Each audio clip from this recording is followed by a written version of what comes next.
Hello students, in this video lecture we will discuss about class 11 chapter number 6 work, energy and power, and our today's topic name is mechanical energy.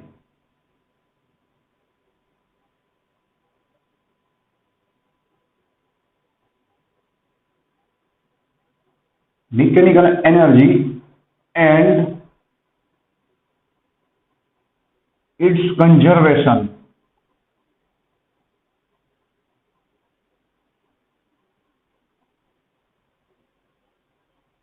Mechanical energy and it's conservation. तो भाई इस lecture को start करने से पहले अगर हम last lecture की बात करें तो लास्ट लेक्चर के अंदर हम लोगों ने ग्रेविटेशनल पोटेंशियल एनर्जी को कंप्लीट किया था। तो लास्ट लेक्चर में सबसे पहले हम लोगों ने स्टार्टिंग किया था पोटेंशियल एनर्जी की डेफिनेशन से, राइट। तो आप उस डेफिनेशन को याद कीजिए। The energy which is possessed by any substance और any body due to its position और its configuration is called potential energy, right. उसकी पोजीशन या तो उसकी जो कॉन्फ़िगरेशन रहेगी, राइट, उसकी वजह से जो उसके पास एनर्जी रहेगी उसको हम बोलेंगे potential energy, right. So due to its position the potential energy is called gravitational potential energy and due to its configuration the energy or the potential energy is called elastic potential energy.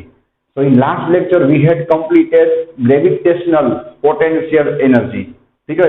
तो gravitational potential energy के अंदर हम लोगों ने एक equation prove किया था, वही इक्वेशन से हम लोग इस लेक्चर का स्टार्टिंग करने वाले हैं। तो ये जो रिवीजन रहेगा वो आप लोगों को बहुत ही हेल्पफुल रहेगा इस लेक्चर के लिए। हम लोगों ने ग्रेविटेशनल पोटेंशियल एनर्जी का मोस्ट टाइप इक्वेशन बनाया था V of H is equal to minus mg in bracket y2 minus y1 is equal to minus mgh। उसको हम ग्रेविटेशनल पोटेंशियल एनर्जी क्यों नाम दे रहे हैं? बिकॉज वहां पे हम लोग mg का यूज कर रहे हैं। mg मतलब ग्रेविटेशनल फोर्स एंड h मतलब जितना हम लोगों ने उसको लिफ्ट करके उसका डिस्प्लेसमेंट किया, राइट। और वहां से और वही इक्वेशन से हम लोगों ने मोस्ट आइडियल स्टेटमेंट बनाया था, राइट, कि कोई भी बॉडी को अगर आप लोग कोई भी एक पोजीशन से अदर पोजीशन पे लिफ्ट करके ले जाओगे, ठीक है, तो उसके लिए जो आप लोगों को वर्क डन करना होगा वो सिर्फ और सिर्फ, right, that will be only and only dependent on it's initial position and final position, not on its path. उसके पाथ पे वो डिपेंड नहीं करेगा आप कौन से पाथ पे जा रहे हो, right. And this type of forces are called conservative force. तो भाई कंजर्वेटिव होना मतलब कंजर्वेशन होना, राइट, उसका संरक्षण होना मतलब कि उसका बचना, राइट, कहीं पे भी वेस्ट नहीं होना। तो वहां पे क्या होगा भाई, एनर्जी होगा वो कंजर्व होगा, लेकिन कंडीशन क्या रहेगी, आपका फोर्स कंजर्वेटिव होना चाहिए। तो कंजर्वेटिव फोर्स आप लोग फिजिक्स में स्टडी करोगे, gravitational force, electric force and magnetic force, all this three forces are conservative. मतलब इन फोर्सेस के अंदर आप लोग अगर बॉडी का डिस्प्लेसमेंट करोगे, राइट, तो वहां पे उसका जो वर्क डन रहेगा वो उसके पाथ पे डिपेंड नहीं होगा, उसकी only and only initial position and final position पे सिर्फ डिपेंड करेगा, ठीक है। और अगर ये कंडीशन फॉलो नहीं होती तो जो फोर्स अप्लाई होगा उसको हम बोलेंगे नॉन कंजर्वेटिव फोर्स। उसका एग्जांपल मैंने आप लोगों को दिया था फ्रिक्शनल फोर्स और विस्कस फोर्स। वहां पे क्या होगा भाई, जो आपकी एनर्जी होगी वो थोड़ी फ्रिक्शन के अंदर वेस्ट हो जाएगी, तो वहां पे आपकी एनर्जी का टोटली कंजर्वेशन नहीं होगा, इसलिए हम लोग उसको बोलते हैं नॉन कंजर्वेटिव फोर्स, ठीक है। ये सब कंसेप्ट को हम लोग यूज करके नेक्स्ट स्टार्ट करेंगे mechanical energy and it's conservation. तो अभी हम लोग चैप्टर के अंदर कहाँ पे मैं आपको बात कर रहा हूँ, हम लोगों ने सबसे पहले वर्क डन कंप्लीट किया था और वहां पे हम लोगों ने 4 टाइप्स के वर्क डन सीखे थे, ठीक है। फिर हम लोगों ने एनर्जी स्टार्ट किया था, उसके अंदर हम लोगों ने सबसे पहले सीखा काइनेटिक एनर्जी, फिर उसका थ्योरम सीखा काइनेटिक एनर्जी और वर्क का, राइट, वर्क एनर्जी थ्योरम। फिर हम लोगों ने स्टार्ट किया पोटेंशियल एनर्जी। अब हम लोग क्या करेंगे भाई, काइनेटिक और पोटेंशियल का दोनों का सम कर देंगे तो आपको मिलेगा मैकेनिकल एनर्जी, जो आप लोगों ने ऑलरेडी 9th में भी थोड़ा बहुत स्टडी किया हुआ है, right. The sum of kinetic energy and potential energy is called mechanical energy. तो यहाँ पे भी हम लोग मैकेनिकल एनर्जी के लिए 2 तरह से प्रूफ करेंगे, एक आपके टेक्स्ट बुक का और एक जीनिट के लिए, बिकॉज ये दोनों प्रूफ आप लोगों को एमसीक्यू सॉल्व करने में काम आएंगे, ठीक है। तो अब हम लोग लास्ट लेक्चर में जो फिगर ड्रॉ किया था वहीं से हम लोग स्टार्ट करेंगे, right. So if I lift one body, right, from the height y1 from the ground, okay, ground से आप लोग y1 हाइट से किसी भी बॉडी को लिफ्ट करके सपोज आप ऊपर की ओर ले जा रहे हो at the position y2 from the ground, then you know this will be h is equal to y2 minus y1, right, y2 minus y1। इतना हम लोगों ने क्या किया भाई, y डायरेक्शन की ओर डिस्प्लेसमेंट किया। और आप लोगों को पता ही होगा कि यहाँ पे नीचे की ओर ऑलवेज कौन सा फोर्स अप्लाई होगा, एफ ऑफ वाई। भाई मैंने इसको एफ ऑफ वाई क्यों बोला, बिकॉज यहाँ पे जो ग्रेविटेशनल फोर्स रहेगा वो वाई डायरेक्शन की ओर होगा, राइट। और उसका इक्वेशन आप लोगों को पता ही होगा, m इंटू जी। रेडी, चलो अब हम मैकेनिकल एनर्जी की ओर अपना प्रूफ स्टार्ट करते हैं। रेडी, तो आप लोगों को ग्रेविटेशनल पोटेंशियल एनर्जी का इक्वेशन तो याद होगा, अभी मैंने रिवीजन करवाया, तो वहीं से हम लोग स्टार्ट करेंगे। Ready,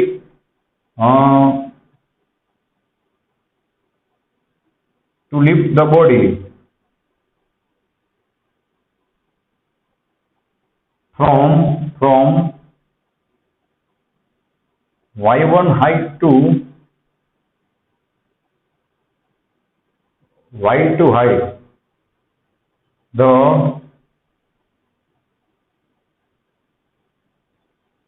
work done by gravitational force W is equal to minus mg in bracket y2 minus y1। ठीक है, यहाँ पे माइनस क्यों आ रहा है वो भी हम लोगों ने बात की थी, बिकॉज यहाँ पे ग्रेविटेशनल फोर्स नीचे की ओर रहेगा और हम लोग जो बॉडी को लिफ्ट कर रहे हैं वो ऊपर की ओर कर रहे हैं, तो उन दोनों के बीच में 180 एंगल बनेगा, राइट। एंड कोस 180 कितना रहेगा, -1, तो यहाँ पे माइनस आएगा। चलो भाई इस इक्वेशन को हम लोग थोड़ा सिंप्लीफाई कर देते हैं, राइट। इस ब्रैकेट को हम लोग ओपन करेंगे तो आपको मिलेगा -mgy2, you can C -mgy2, minus minus plus, minus plus mgy1. Now we will rearrange the equation mgy1. You can see mgy1 minus mgy2। ठीक है, हम लोगों ने इसको रीअरेंज कर दिया है। इस इक्वेशन को हम लोग बता देंगे इक्वेशन नंबर 1। रेडी, अब हम बात करेंगे वर्क एनर्जी थ्योरम की। ठीक है, वो भी आप लोगों को याद ही होगा, फ्रॉम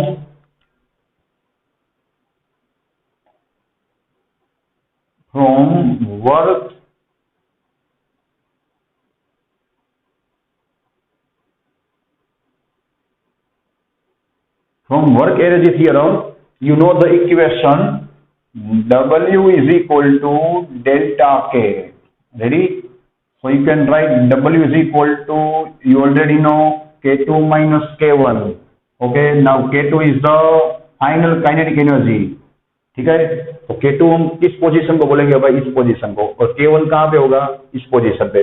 K2 का इक्वेशन आप लोगों को पता ही होगा, half mv² minus half mv1²। चलो भाई इस इक्वेशन की बात हम लोगों ने क्यों की वो आप लोग अभी समझ जाओगे। आप लोग देख सकते हो हम लोगों ने वर्क के दो इक्वेशन यहाँ पे बना लिए, right. Work done from work energy theorem, और यहाँ पे हम लोगों ने वर्क डन का इक्वेशन बनाया ग्रेविटेशनल फोर्स के लिए। ठीक है, तो इन दोनों इक्वेशन को आप लोग देख सकते हो, हम लोग कंपेयर करेंगे। Okay, now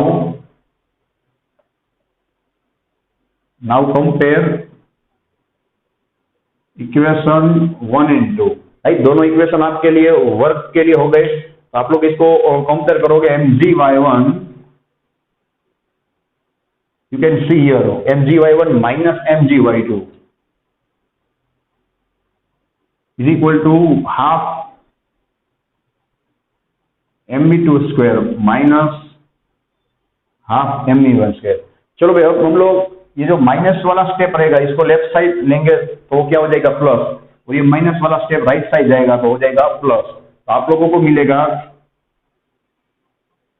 mgy1 plus half mv1 square, और ये माइनस वाला स्टेप सामने की ओर जाएगा, प्लस हो जाएगा mgy2, you can see here mgy2 plus half mv2 square. चलो भाई mgy1 मतलब क्या हो गया आपका y1 पोजीशन पे इनिशियल पोटेंशियल एनर्जी, जिसको हम बोलते हैं v1 of y, right. y यहाँ पे हम लोग लिख रहे हैं बिकॉज यहाँ पे हम लोग y डिरेक्शन की बात कर रहे हैं, plus k1 is the kinetic और you can say initial kinetic energy at position 1, is equal to mgy2 मतलब क्या होगा भाई v2 ऑफ y, और you can write v2 of h, potential energy at the y2 height और at second position, plus यहाँ पे क्या रहेगा भाई k2। आपके टेक्स्ट बुक में ये इक्वेशन x के फॉर्म में दिया हुआ है और डायरेक्ट दिया हुआ है, तो ये इक्वेशन का मैंने आपको लोगों को प्रूफ बताया कि भाई ये इक्वेशन कहाँ से आएगा। दूसरी बात, यहाँ पे आप लोगों के टेक्स्ट बुक में क्या दिया होगा भाई v of i plus k of i, right. Text book wise अगर हम लिखें i मतलब क्या होगा भाई इनिशियल, राइट। कहीं टेक्स्ट बुक के अंदर और कहीं रेफरेंस बुक में पोटेंशियल का सिंबल u दिया होगा, कहीं पे v दिया होगा, तो वहां पे आप लोगों को डरना नहीं है, राइट। आप लोगों को सिर्फ याद रखना होगा दोनों पोटेंशियल एनर्जी के इक्वेशन रहेंगे। सो यहाँ पे क्या होगा भाई vf plus kf is equal to constant. भाई मैंने यहाँ पे कॉन्स्टेंट क्यों लिखा, आप लोग देख सकते हो कि यहाँ पे इनिशियल पोटेंशियल प्लस काइनेटिक का sum final potential plus kinetic के सम के इक्वल हो रहा है। उसका मतलब क्या हुआ भाई, आप लोग देख सकते हो कि ये दोनों स्टेप मैथमेटिकली कब इक्वल हो सकते हैं, जब अगर आपकी पोटेंशियल इंक्रीज होगी तो वहां पे आपकी काइनेटिक क्या होगी भाई डिक्रीज होगी, सामने की ओर अगर पोटेंशियल डिक्रीज होगी तो काइनेटिक क्या होगी इंक्रीज होगी, तो ये दोनों स्टेप क्या हो सकते हैं कांस्टेंट, राइट। मैथमेटिकली पोटेंशियल और काइनेटिक दोनों एक साथ इंक्रीज या तो डिक्रीज नहीं हो सकते। ओके चलो भाई, तो यहां से हम लोग मैकेनिकल एनर्जी का इक्वेशन बनाएंगे v, you can C v plus k is equal to always constant is equal to mechanical energy, और इस एडिशन को, इस सम को हम लोग क्या बोलेंगे भाई मैकेनिकल एनर्जी। मतलब कि आप लोग देख सकते हो potential energy plus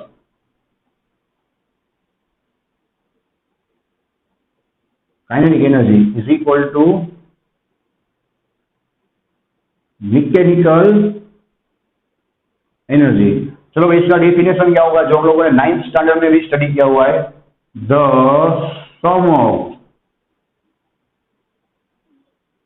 some of potential and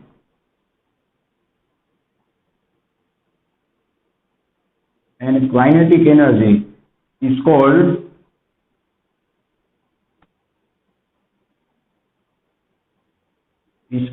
mechanical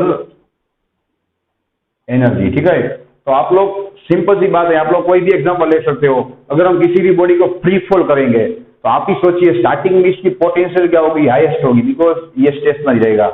जैसे जैसे बॉडी नीचे की ओर जाएगी तो उसकी वेलोसिटी इंक्रीज होगी, वेलोसिटी इंक्रीज होगी तो उसकी काइनेटिक एनर्जी बढ़ती जाएगी और पोटेंशियल डिक्रीज होगी, और वो जो बॉडी ग्राउंड की ओर पहुंचने आएगा तो उसकी काइनेटिक क्या होगी मैक्सिमम हो जाएगी, उतनी वेलोसिटी उसकी बढ़ जाएगी और उसकी पोटेंशियल क्या हो जाएगी मिनिमम, राइट। उल्टा भी आप सोच सकते हो, अगर आप किसी बॉडी को ऊपर की ओर थ्रो करोगे, राइट, तो क्या होगा भाई धीरे धीरे उसकी वेलोसिटी डिक्रीज होगी, तो उसकी काइनेटिक डिक्रीज होगी और उसकी पोटेंशियल इंक्रीज हो जाएगी, और फाइनली एक पॉइंट पे वो क्या होगा भाई 1 सेकंड के लिए स्टेशनरी हो जाएगा, वहां पे उसकी पोटेंशियल क्या होगी मैक्सिमम। अगेन वो नीचे की ओर गिरेगा तो उसकी पोटेंशियल डिक्रीज होती जाएगी, तो काइनेटिक क्या होगी भाई धीरे धीरे इंक्रीज होगी। तो कहीं पे भी ये दोनों चीजें इंक्रीज या तो डिक्रीज एक साथ नहीं हो सकती, रेडी। एक इंक्रीज होगा तो दूसरा डिक्रीज होगा, तो ही उसका सम क्या होगा भाई ऑलवेज कांस्टेंट रहेगा। तो याद रखना भाई किसी भी पॉइंट, अभी हम लिखने ही वाले हैं, किसी भी पॉइंट के पोटेंशियल एनर्जी और काइनेटिक कांस्टेंट नहीं रहेगी, लेकिन मैकेनिकल एनर्जी ऑलवेज कांस्टेंट रहेगी। तो ये स्टेटमेंट आप लोगों को कई सारे एमसीक्यू सॉल्व करने में काम आएंगे, राइट। तो यहाँ पे मैं कोई भी पोजीशन अगर गेस कर लूँ भाई, राइट, पूरी जर्नी के दौरान कोई भी पोजीशन अगर मैं गेस कर लूँ, एवरी पोजीशन पे पोटेंशियल एंड काइनेटिक तो क्या होगी भाई, चेंज होगी। जैसे जैसे हम ऊपर की ओर जाएंगे तो क्या होगा, आप लोग ही सोचे, ऊपर की ओर जाएंगे राइट, तो उसका पोटेंशियल क्या होगा, धीरे धीरे बढ़ता जाएगा। अगर आप ऊपर थ्रो करोगे तो पोटेंशियल बढ़ता जाएगा और काइनेटिक डिक्रीज होगा।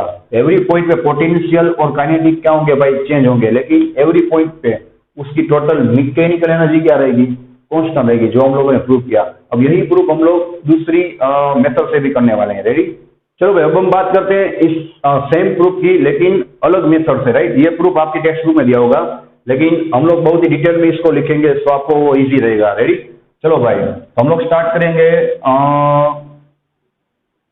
The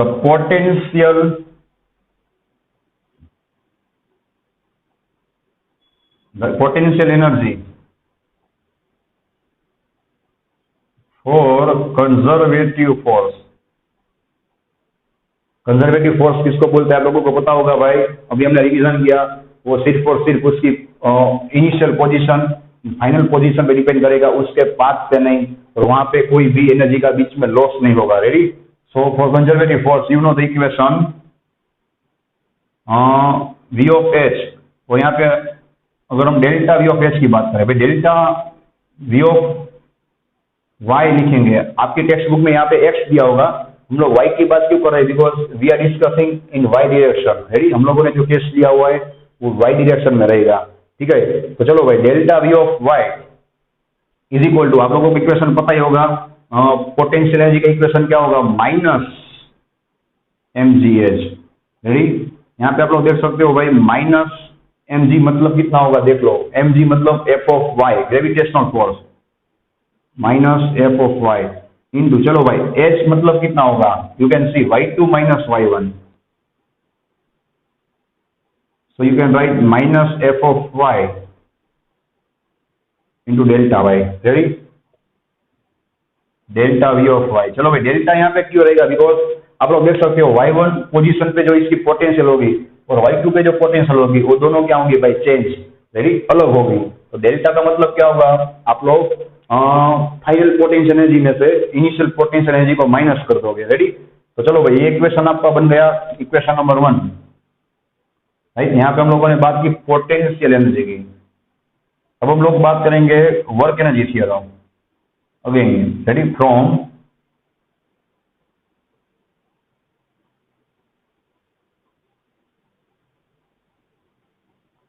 work energy theorem. चलो भाई, आप लोग वर्क एनर्जी थ्योरम का इक्वेशन जानते हो, W is equal to delta K. Okay, अभी हम लोगों ने बात की W is equal to delta K. चलो भाई, वर्क का इक्वेशन आप लोगों को पता ही होगा, अपने पुराना वाला इक्वेशन, फोर्स इनटू डिस्प्लेसमेंट। चलो भाई, यहाँ पे फोर्स कितना रहेगा, f of y, you can see, and displacement कितना रहेगा, you can see y2 minus y1, right, और you can see, or you can write delta y. Ready, force into displacement. We will write here equation number 2. Now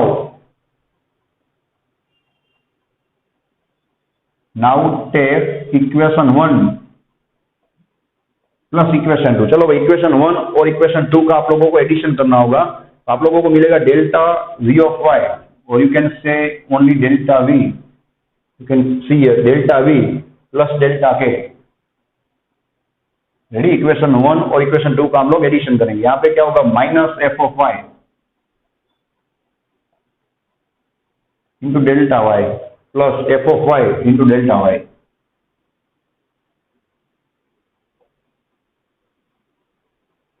so you will get delta v plus delta k is equal to 0। चलो भैया, क्या हो गया, minus plus, दोनों step की value same है, क्या आ जाएगा, 0।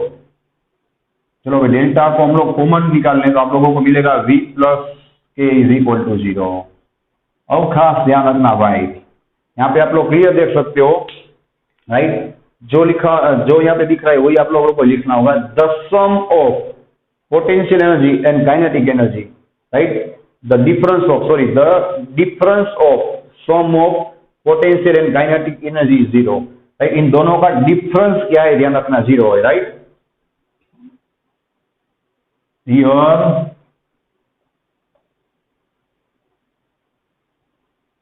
the difference of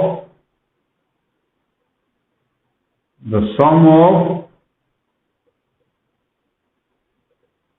potential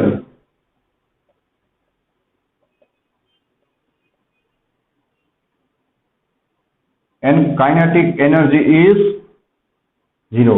चलो भाई, इसका डिफरेंस 0 रहेगा, उसका मतलब क्या होगा भाई, 100% ये V प्लस के वाला स्टेप क्या होना चाहिए, कांस्टेंट होना चाहिए, राइट। दैट मीन्स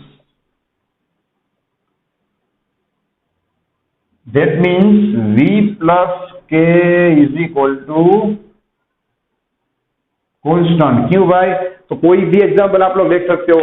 अगर मैं आपको बोलूं भाई किसी भी बॉडी की वेलोसिटी कांस्टेंट है, तो उसकी वेलोसिटी कांस्टेंट होगी, राइट, तो उसका एक्सेलरेशन कितना होगा भाई, 0। क्यों, वेलोसिटी कांस्टेंट होगी, तो वेलोसिटी का डिफरेंस क्या रहेगा, वेलोसिटी का डिफरेंस क्या होगा, 0।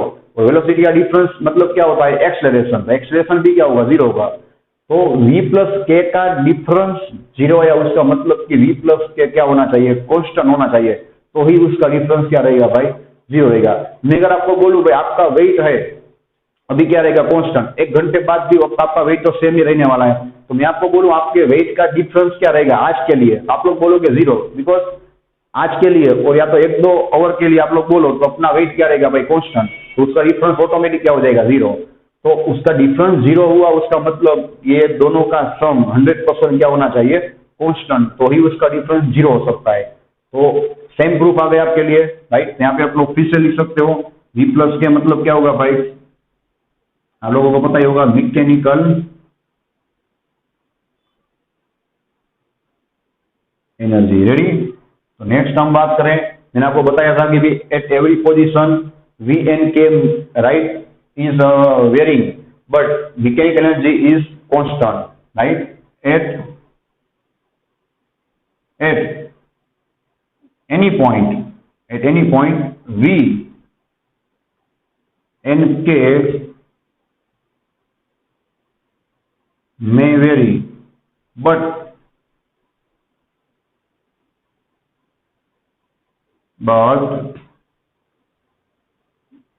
mechanical energy will be constant. ठीक है, V और K किसी भी पोजीशन पे अलग हो सकते हैं, लेकिन उसकी मैकेनिकल एनर्जी ऑलवेज क्या रहेगी भाई, कांस्टेंट रहेगी। और उसको हम क्या बोलेंगे भाई, कंजर्वेशन ऑफ मैकेनिकल एनर्जी। मतलब यहाँ पे मैकेनिकल एनर्जी क्या रहेगी भाई, कंजर्व रहेगी, राइट। और मैकेनिकल एनर्जी कंजर्वेटिव कब बोल सकते हो आप, जब यहाँ पे जो फोर्स होगा वो कंजर्वेटिव होगा। यहाँ पे अगर आप लोग फ्रिक्शन का एग्जाम्पल लोगे ना, तो ये थ्योरम अप्लाई नहीं होगा, क्योंकि फ्रिक्शन क्या होगा भाई, नॉन कंजर्वेटिव होगा। मैकेनिकल एनर्जी थ्योरम कब अप्लाई होगा भाई, जब आपका फोर्स कंजर्वेटिव रहेगा। इसलिए यहाँ पे हम लोगों ने एग्जांपल लिया था ग्रेविटेशनल एनर्जी का और ग्रेविटेशनल फोर्स का। आपकी टेक्स्ट बुक में एनर्जी को उन लोगों ने ग्रेविटेशन के फॉर्म में समझाया हुआ है, और इस चीज का प्रूफ एक्स डायरेक्शन में दिया हुआ है, वो सब अलग अलग दिया हुआ है, राइट। वो सब प्रॉब्लम वाला रहेगा, तो आप लोग खास ध्यान रखना कि आप लोगों को वाई डायरेक्शन वाला ही प्रूफ याद रखना होगा, राइट, वो आपको इजी रहेगा। चलो भाई, यहाँ पे आप लोग फाइनली इसका थ्योरम अप्लाई करोगे।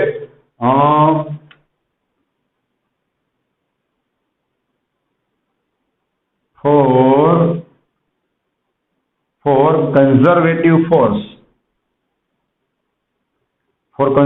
Force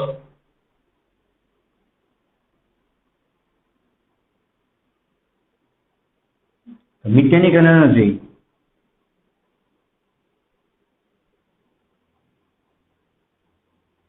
will always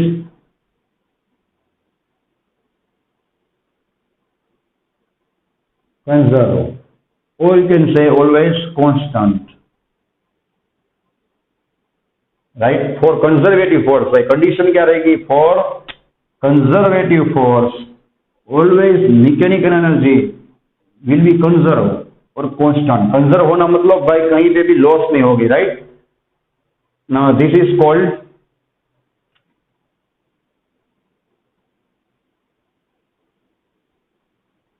conservation of mechanical energy। ready, चलो भाई, नेक्स्ट आपकी टेक्स्ट बुक में कंजर्वेटिव फोर्स के लिए 3 डेफिनेशन दिया हुआ है, उसको हम लोग एक बार रिवाइज कर लेते हैं, राइट। ऑलरेडी आप लोगों को पता ही है।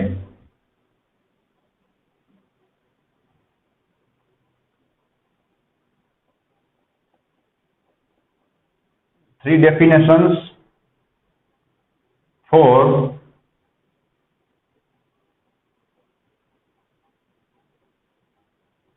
conservative force. Ready? So first definition we will write, if any force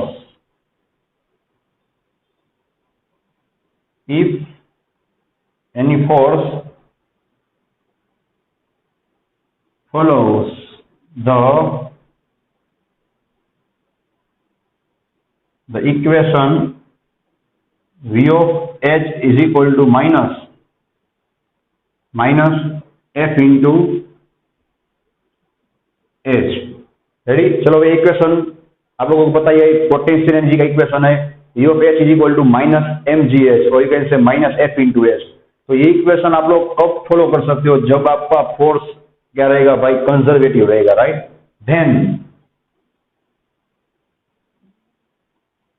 then the force is called conservative, ठीक है।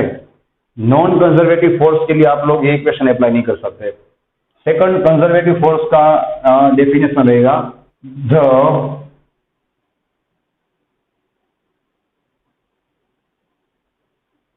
if the work done by any force only depends on end points। चलो भाई, इस बात का हम लोगों ने पूरा प्रूफ किया था, आपकी टेक्स्ट बुक में डायरेक्ट स्टेटमेंट दिया हुआ है, जो स्टेटमेंट हम लोगों ने ऑलरेडी लास्ट लेक्चर में लिखा हुआ है, राइट। तो सेम स्टेटमेंट की बात हो रही है।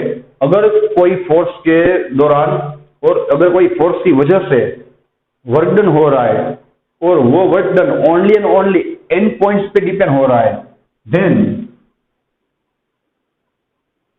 द फोर्स इज कॉल्ड, तो आप उस फोर्स को क्या बोल सकते हो? Conservative force. Then the force is called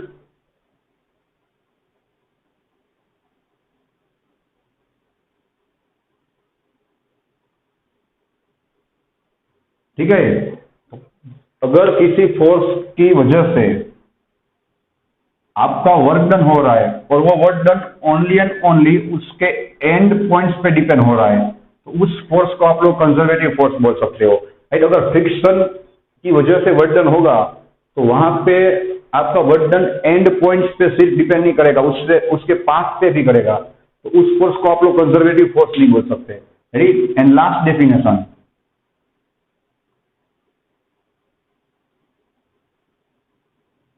if work done by any force on closed path। चलो, आपकी टेक्स्ट बुक में यहाँ पे हेडिंग तो दिया होगा कि भाई कंजर्वेटिव फोर्स के 3 डेफिनेशन, लेकिन अंदर आप लोगों को डेफिनेशन जैसा कुछ दिखेगा नहीं। हम लोग सेम स्टेटमेंट लिख रहे हैं लेकिन उसको अच्छी तरह से अरेंज करके लिख रहे हैं, राइट। तो आप लोग खास पढ़िएगा, if work done by any force for closed path is 0। चलो, हम लोगों ने कितनी बार स्टडी किया हुआ है कि भाई क्लोज पाथ, अगर क्लोज सर्कुलर पाथ रहेगा तो उसके लिए ऑलवेज वर्क डन क्या रहेगा भाई? 0 रहेगा। इज 0,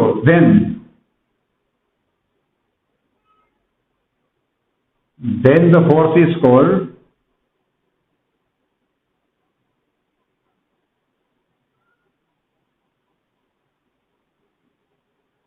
कंजर्वेटिव फोर्स, ठीक है।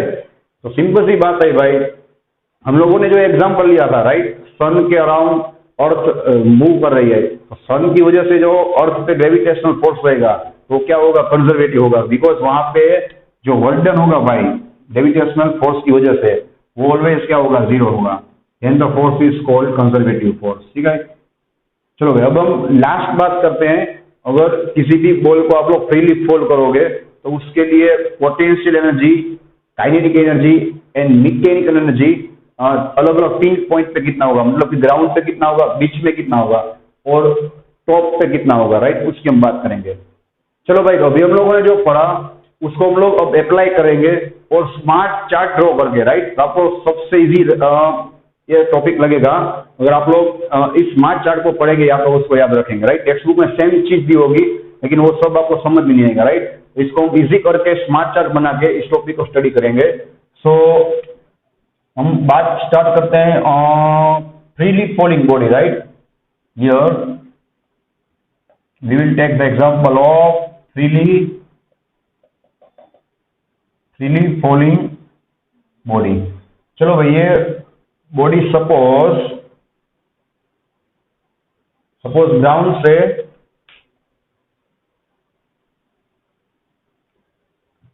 थोड़ा इसको नीचे की ओर ड्रॉ करेंगे, ठीक है। चलो भाई, ये बॉडी सपोज ग्राउंड से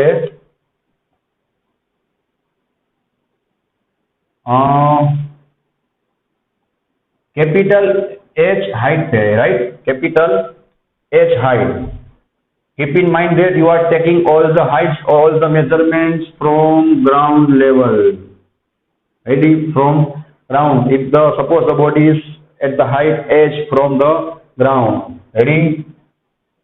Now, if you fall it freely, right? If you fall it freely, then at some height.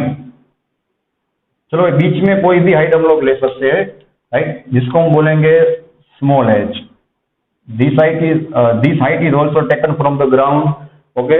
चलो भाई, ये स्मॉल एज क्या रहेगा, ध्यान रखना, वेरिएबल रहेगा। कैपिटल एज तो क्या रहेगा, फिक्स। चलो भाई, मैंने इस हाइट से किसी भी बॉडी को फ्री फॉल किया तो ये हाइट तो क्या होगा, ग्राउंड से कांस्टेंट होगा। फिर जैसे जैसे बॉडी नीचे की ओर जाएगा तो ग्राउंड से उसका हाइट क्या होगा भाई, धीरे धीरे कम होता जाएगा। जैसे जैसे उसका हाइट कम होगा उसकी पोटेंशियल भी क्या होगी, चेंज होगी, और उसकी काइनेटिक क्या होगी भाई, धीरे धीरे नीचे की ओर बढ़ती जाएगी और पोटेंशियल डिक्रीज होगी। तो ये स्मॉल एज क्या रहेगा, समझ गया। किसी भी बीच की हाइट की बात हो रही है, वहां पे अगर आप लोगों को पोटेंशियल, उसका काइनेटिक, उसका मैकेनिकल फाइंड करना होगा तो वो कैसे होगा, यानी ये सब आप लोगों को एमसीक्यूज में काम आएगा। और finally, if body touches the ground, right, touch the ground, then उसका हाइट क्या होगा, आपको पता ही होगा। ग्राउंड से हाइट क्या रहेगा, 0, राइट। अब हम बात करेंगे उसकी वेलोसिटी की। Suppose you can see here initial velocity 0। आपको पता ही होगा भाई, अगर आप लोग इसको फ्रीली फॉल करोगे तो इनिशियली इसकी वेलोसिटी कितनी होगी भाई, 0 हो गई, राइट। यहाँ पे सपोज उसकी वेलोसिटी रहेगी v ऑफ h, आप देख सकते हो at some height v of h, और यहाँ पे फाइनली उसकी वेलोसिटी क्या होगी भाई, v of f, final velocity. और ये वेलोसिटी आप लोगों को पता ही होगा सबसे हाईएस्ट रहेगी, राइट। ये बीच की वेलोसिटी होगी और ये 0 होगी, ओके। चलो भाई, अब हम पिक्चर स्टार्ट करते हैं, रेडी। सबसे पहले हम बात करेंगे हाइट,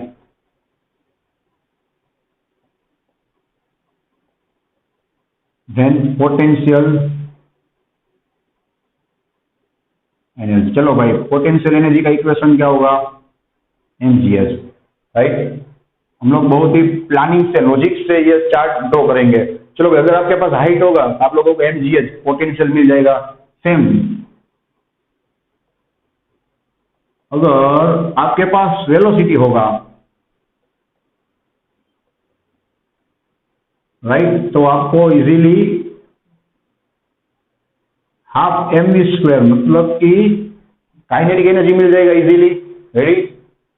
एंड फाइनली, अगर आप लोग काइनेटिक एनर्जी और पोटेंशियल एनर्जी का सम करोगे तो आपको फाइनली मिल जाएगा मैकेनिकल एनर्जी।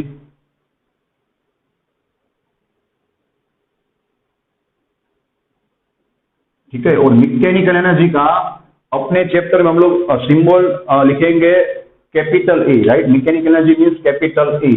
चलो भाई, अब हम इस स्मार्ट चार्ट को स्टार्ट करते हैं, रेडी।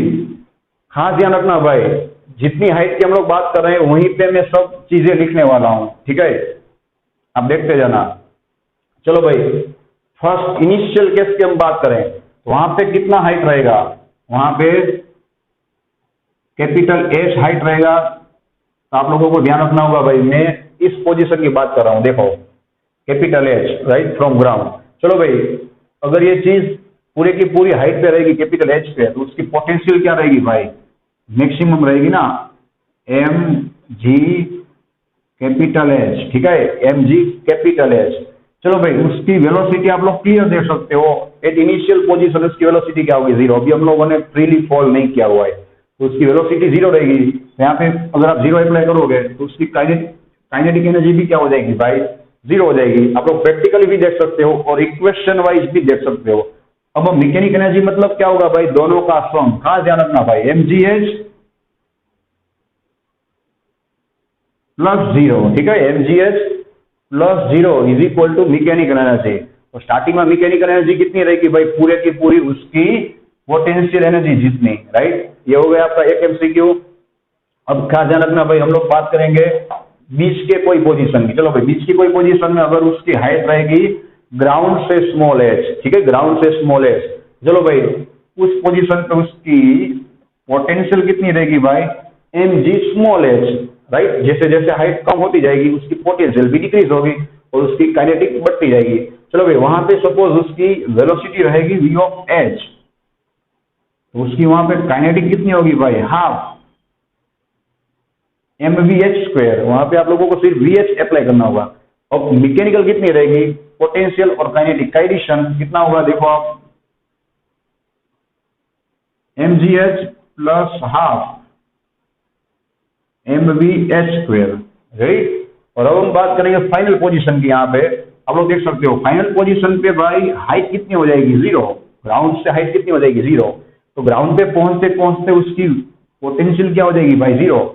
वैसे भी कॉमन सेंस की बात है, यहाँ पे पहुंचते पहुंचते इस बॉडी का वेलोसिटी उतना बढ़ गया होगा, उसकी काइनेटिक क्या हो जाएगी मैक्सिमम, और उसकी पोटेंशियल क्या हो जाएगी भाई, 0। तो ही क्या होगा, कंजर्वेशन होगा मैकेनिकल एनर्जी का। एक बढ़ेगा तो दूसरा कम होगा, एक मैक्सिमम होगा तो दूसरा मिनिमम होगा। तो यहाँ पे जब पोटेंशियल मैक्सिमम था तो काइनेटिक क्या था, मिनिमम। यहाँ पे पोटेंशियल 0 हो गया, मिनिमम। यहाँ पे काइनेटिक क्या हो जाएगा भाई, मैक्सिमम।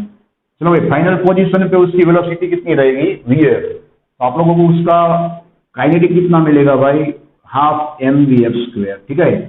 अब मैकेनिक एनर्जी की हम बात करें तो क्या होगा, 0 plus half M V F square, ठीक है। तो आप लोग देख सकते हो भाई कि एवरी पोजीशन पे मैंने अब जो स्टेटमेंट लिखा था वो आप लोग ऑब्जर्व कीजिए। आपका पोटेंशियल और काइनेटिक देख सकते हो आप, डिफरेंट रहेगा, राइट। लेकिन आपका मैकेनिक एनर्जी एवरी पॉइंट पे क्या होगा भाई, कांस्टेंट रहेगा, राइट। स्टार्टिंग में पूरे का पूरा पोटेंशियल जितना होगा, बीच में क्या होगा, दोनों का सम। बीच में आप लोग देख सकते हो दोनों का सम होगा, और लास्ट में क्या होगा भाई, ये पूरे का पूरा कन्वर्ट हो जाएगा काइनेटिक के अंदर, ठीक है। और उसका ऑलवेज कंजर्वेशन होगा। अब आप ही सोचिए, अगर ये फोर्स कंजर्वेटिव नहीं होगा, राइट, और बीच में अगर फ्रिक्शन अप्लाई होगा तो क्या होगा भाई, यहाँ पे थोड़ी एनर्जी फ्रिक्शन में भी क्या होगी, लॉस हो जाएगी। तो आप लोग मैकेनिक एनर्जी वहां पे कांस्टेंट नहीं लिख सकते, ठीक है। अब हम इस चार्ट की मदद से लास्ट बात करेंगे उसके अलग अलग केसेस की, राइट। 2 केस हम लोग स्टडी करेंगे। केस नंबर 1, जहां पे हम लोग ई ऑफ एच, सॉरी यहाँ पे क्या होगा भाई, जहां पे हम लोग ई ऑफ कैपिटल एच और ई ऑफ स्मॉल एच को कंपेयर करेंगे, ठीक है। और इसको हम बोलेंगे भाई ई ऑफ 0। सिंबल आप लोग ठीक से देख लीजिए, right. Mechanical energy at total height, mechanical energy at height between any 2 position, and mechanical energy at 0 height, right. यहाँ पे 0 हाइट के लिए हम लोगों ने सिंबल लिखा हुआ है E0, रेडी। अब हम लोग फर्स्ट केस को दूसरे के साथ और फर्स्ट केस को लास्ट केस के साथ कंपेयर करेंगे, रेडी। चलो भाई, हम बात करते हैं केस नंबर 1।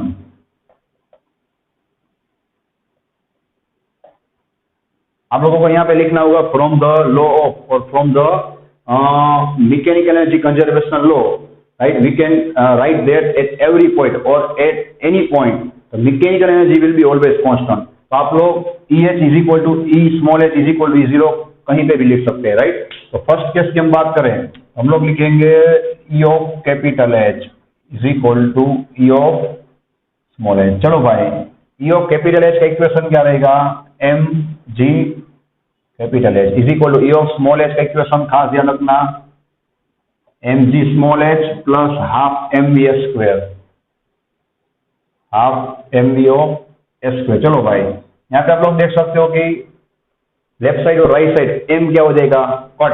आप लोगों को यहाँ पे मिलेगा only G into capital H is equal to, यहाँ पे आप लोगों को मिलेगा जी इंटू स्मॉल एच। यहाँ पे एम कट हो जाएगा, आप लोगों को मिलेगा हाफ वी एच स्क्वायर। चलो भाई, इस स्टेप को हम लोग लेफ्ट साइड लेंगे तो आपको मिलेगा G of capital H minus G of small H is equal to half V H square. चलो भाई, जी कॉमन हो जाएगा, यहाँ पे आप लोगों को मिलेगा G in bracket capital H minus small H is equal to half V H square. चलो भाई, ये 2 सामने की ओर आ जाएगा, आप लोगों को मिलेगा 2g in bracket capital H minus small H is equal to V H square. Last step, चलो भाई दोनों साइड हम लोग रूट निकालने हैं, दोनों साइड रूट लेंगे तो यहाँ पे क्या हो जाएगा, root V H square is equal to V H, तो सामने की ओर अंडर रूट 2g इन bracket capital H minus small H. तो ये भाई आप लोग ठीक से ऑब्जर्व कीजिए, ये इक्वेशन अपना पुराना वाला इक्वेशन आ गया, जो इक्वेशन आप लोग चैप्टर 3 और 4 में भी स्टडी कर रहे हो, under root 2gh, ready, under root 2gh। लेकिन आप लोगों को ध्यान क्या रखना होगा भाई, अगर आप लोग किसी भी बीच की हाइट पे, राइट, बीच की मतलब ना तो ग्राउंड ना तो टॉप, बीच में कहीं पे भी आप लोग अगर वेलोसिटी फाइंड करना चाहते हो तो आप लोग थोड़ा दिमाग चलाइएगा। आप लोगों को ग्राउंड से अगर हाइट दिया होगा, ध्यान रखना, ग्राउंड से अगर हाइट दिया होगा तो आप लोगों को टोटल हाइट में से राइट स्मॉल एच को माइनस करना होगा, क्योंकि ये स्मॉल एच भी नीचे से दिया हुआ है, और आप लोगों को वेलोसिटी फाइंड करना होगा तो आप लोगों को कौन सी हाइट काम आएगी भाई, ऊपर से वो कितनी जर्नी कंप्लीट कर रहा है उतनी उसकी वेलोसिटी होगी, ऊपर से वो कितनी जर्नी कंप्लीट कर रहा है उतनी उसकी वेलोसिटी होगी। तो ऊपर से हाइट आप लोग कैसे फाइंड करोगे, नीचे से टोटल हाइट लोगे माइनस नीचे से आप लोग बीच वाली हाइट लोगे, उसको माइनस करोगे तो आप लोगों को ऊपर वाली हाइट मिल जाएगी उसके और उसकी वेलोसिटी मिल जाएगी वी ऑफ एच, उसका ये इक्वेशन रहेगा, रेडी। दूसरी हम बात करें केस नंबर 2 की। चलो केस नंबर 2 के अंदर हम लोग कंपेयर करेंगे इक्वेशन 1 एंड इक्वेशन 3, राइट। आप लोग देखो E of H is equal to E of 0, यहाँ पे भी आप लोगों को पुराना वाला इक्वेशन मिल जाएगा। चलो भाई, ई ऑफ एच मतलब कितना होगा, M G H is equal to E of 0 मतलब कितना होगा, half M V F square. चलो भाई, यहाँ पे क्या होगा, एम एम कट हो जाएगा, 2 आएगा सामने की ओर, आपको मिलेगा 2gh is equal to V F square. दोनों साइड रूट निकालोगे, V F is equal to under root 2g capital H. ये क्या हो गया, आप लोग ऑब्जर्वेशन कर सकते हो कि भाई जब ये बॉडी या तो बॉल फाइनल मतलब कि नीचे की ओर पहुंचेगा, राइट, तो उसकी वेलोसिटी कितनी होगी भाई, ये जो टोटल हाइट होगी उतना पूरा वो क्या करेगा, जर्नी कंप्लीट करेगा, पूरी हाइट का जर्नी कंप्लीट करेगा, राइट। उसके मुताबिक उसकी वेलोसिटी होगी under root 2g capital H, ready. यहाँ पे बीच में क्या होगा भाई, ये कितना हाइट कंप्लीट करेगा, capital H minus small H, तो उसकी वेलोसिटी उतनी होगी, रेडी। और आप लोग सेम इक्वेशन 2 और 3 को भी क्या कर सकते हो भाई, कंपेयर करके रिजल्ट निकाल सकते हो, रेडी। सो नेक्स्ट लेक्चर के अंदर यहाँ पे हम लोग ये सब चीज का रिवीजन करेंगे, और अब हम बात करेंगे पोटेंशियल एनर्जी के, लेकिन स्प्रिंग के लिए, मतलब elastic potential energy for spring, ready. So thanks for watching this video. Take care of yourself and see you soon in the next lecture.